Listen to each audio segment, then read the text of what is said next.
Bismillahirrahmanirrahim. Assalamualaikum warahmatullahi wabarakatuh. Alhamdulillahilladzi an'amana bi ni'matil iman wal islam. Nahmaduhu wa nasta'inu wa nastaghfiruhu wa na'udzu billahi min syururi anfusina wa min sayyiati a'malina. Min yahdillah fala mudhillalah wa min yudhilhu fala hadiyalah. Allahumma shalli wa sallim ala sayyidina Muhammadin wa ala alihi wa sahbihi ajma'in, amma ba'du. Syukur alhamdulillah kita bisa berjumpa di sesi ini dalam channel ini yang insyaallah menambah wawasan kita. Salawat serta salam kita curahkan kepada junjungan dan Nabi akhir zaman, yaitu Nabi besar Muhammad sallallahu alaihi wasallam. Saya berdoa dan berharap agar kita semua selalu diberikan pengampunan dan dimurahkan rezekinya, kemudian tetap diberikan kesempatan menikmati nikmat iman oleh Allah subhanahu wa ta'ala. Amin ya rabbal alamin. Sahabat syiar Islam yang dirahmati Allah, salah satu indikasi perempuan sudah balik adalah mengeluarkan darah menstruasi atau haid. Biasanya usia perempuan mengalami haid ketika dalam usia 10 hingga 16 tahun.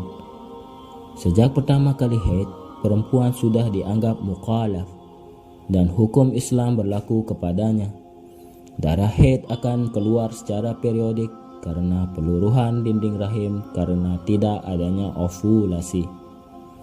Jika terjadi pembuahan dan kehamilan, perempuan tidak mengalami haid, namun selepas melahirkan akan keluar darah nifas yang biasanya sekitar 40 hari usai persalinan. Perempuan yang sedang haid atau nifas dianggap dalam keadaan berhadas, sehingga ia dilarang melakukan ibadah-ibadah tertentu dalam Islam. Terdapat beberapa batasan yang tidak boleh dilakukan oleh perempuan yang haid atau nifas. Ibadah yang pertama adalah ibadah sholat. Kewajiban sholat gugur pada perempuan yang sedang mengalami haid atau nifas, baik itu sholat wajib maupun sholat sunnah. Penyebab larangannya adalah syarat sah sholat adalah suci dari hadas, sedangkan perempuan yang sedang haid atau nifas dalam keadaan yang tidak suci sampai darahnya berhenti dan mandi janabah. Rujukannya adalah hadis yang diriwayatkan Muadzah bahwa ada seorang wanita bertanya kepada Aisyah, apakah kami perlu mengqada salat kami ketika suci? Aisyah menjawab, apakah engkau seorang haruriyah? Dahulu kami mengalami haid di masa Nabi masih hidup, namun beliau tidak memerintahkan kami untuk mengqadanya. Atau Aisyah berkata, kami pun tidak mengqadanya. Hadis riwayat Bukhari. Berdasarkan hadis di atas, perempuan yang tidak mendirikan sholat karena halangan haid atau nifas tidak diperintahkan untuk mengqada sholat, kendati sholat yang ditinggalkan merupakan sholat wajib 5 waktu. Ibadah yang kedua adalah ibadah puasa. Perempuan yang sedang haid atau nifas tidak boleh melakukan puasa, baik itu puasa Ramadan atau puasa sunnah. Jikapun dilaksanakan, maka puasanya tidak diterima oleh Allah subhanahu wa ta'ala. Dasarnya adalah pertanyaan Muadzah juga kepada Aisyah radhiyallahu anha, kenapa gerangan wanita yang haid mengqada puasa dan tidak mengqada salat? Maka Aisyah menjawab, apakah kamu dari golongan haruriyah? Aku Muadzah, menjawab, "Aku bukan Haruriyah, namun aku hanya bertanya." Aisyah pun menjawab, "Kami dahulu juga mengalami haid, maka kami diperintahkan untuk mengqada puasa dan tidak diperintahkan untuk mengqada salat." Hadis riwayat Muslim. Berdasarkan hadis di atas, perbedaan larangan salat dan puasa bagi perempuan haid atau nifas adalah kewajiban qada untuk puasa wajib di luar Ramadan, sedangkan solat tidak disyariatkan mengqadanya. Qada puasa dilakukan sejumlah hari ketika wanita tersebut haid. Ibadah yang ketiga adalah larangan berhubungan suami istri. Berhubungan badan bagi suami istri dianggap sedekah dan bernilai ibadah. Namun, bagi perempuan haid atau nifas, hubungan suami istri dilarang dan termasuk dosa besar. Dalilnya adalah, barang siapa yang menyetubuhi wanita haid atau menyetubuhi wanita di duburnya, maka ia telah kufur terhadap apa yang diturunkan kepada Muhammad SAW.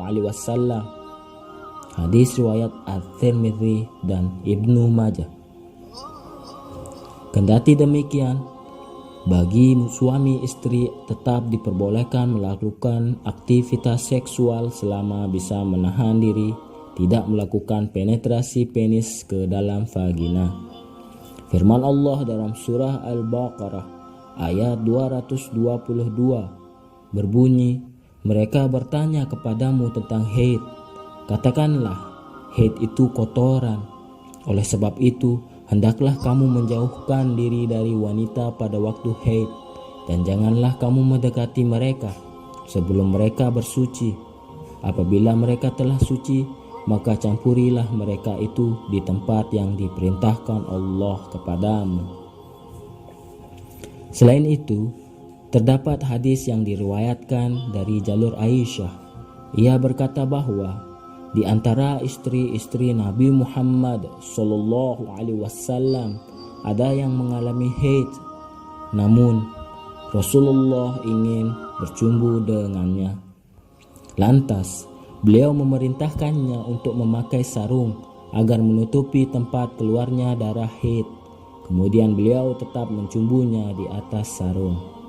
Aisyah berkata, "Adakah di antara kalian yang bisa menahan hasratnya untuk berjima sebagaimana Nabi SAW menahannya?" Hadis riwayat Bukhari dan Muslim. Ibadah yang keempat adalah menyentuh Al-Quran.